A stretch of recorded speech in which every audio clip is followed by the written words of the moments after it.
Hi, I'm David Yoonmin and this is my Lab 1 report for Physics 2211.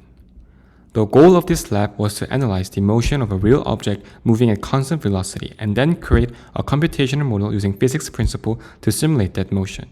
I used Tracker to record and measure the object position over time from a video and then model the same motion in GlowScript using Newton's second law, assuming the net force was zero. In this presentation, I will show how I collected and analyzed my data, built my model, and compared the two to evaluate how well the physics match reality. This slide shows how I applied Newton's second law, also known as the momentum principle, to my model. It starts with the equation that net force equals the change in momentum over time. Rearranging that and dividing by mass, I get the velocity update formula shown here at the bottom. This equation tells us how an object's velocity changes when a net force is acting on it. In my simulation, I set the net force to zero. That means all the forces acting on the object cancel each other out. The system is in equilibrium, so the velocity stays constant over time. It's important to note, this doesn't mean no forces are acting, just that the net force is zero. I recorded a yellow ball rolling across a flat table. I placed a 10 cm ruler in the scene to calibrate distance and kept the camera still. I analyzed the video using Tracker. In Tracker, I marked the ball's position frame by frame. The position versus time graph shows a nearly perfect straight line, which indicates constant velocity. To create my model in GlowScript, I first set the initial conditions using data from Tracker. At time 0, the ball's position was around 0.0015 meters, so I used that as the starting ball's position. Then using the Tracker graph, I calculated the average velocity. To find the velocity, I calculated the slope of the position versus time data, which resulted in negative 0.513 meters per second. I used that as my ball velocity. The calculation loop runs for 0.7 seconds, which matches the Tracker video length. Since there was no acceleration, I set f net equals vector 0, 0, 0. That keeps the velocity constant. Then I applied Newton's second law and used that to update the ball's position.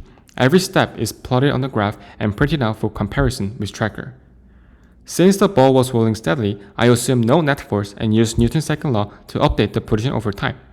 My code outputs a new position and velocity at each time step and plots the result. This graph compares the position versus time data from Tracker, shown in orange, with the position data predicted by my GlowScript model, shown in blue. As you can see, the two curves align very closely. Both are straight lines, which indicates constant velocity. This supports the idea that the object experienced zero net force during the time I was analyzing it.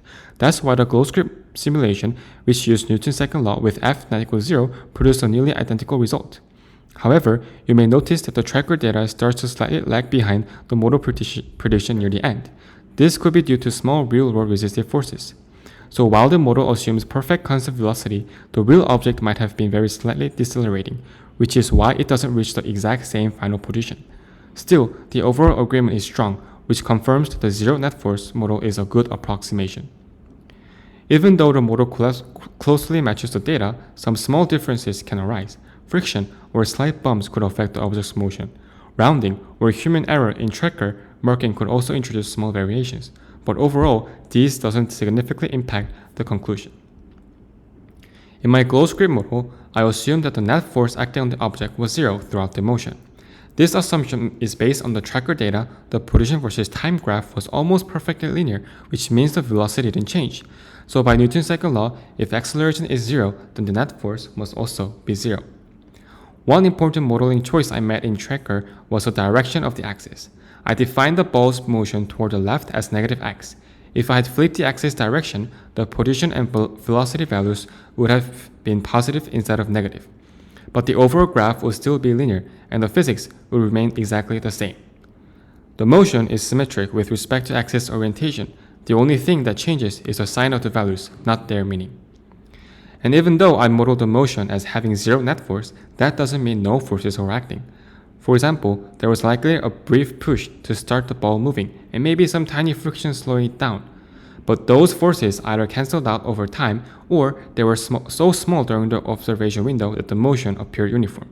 What matters is that all those pushes and pulls added up to give a net force of zero while I was tracking it. And that's exactly what my model reflects.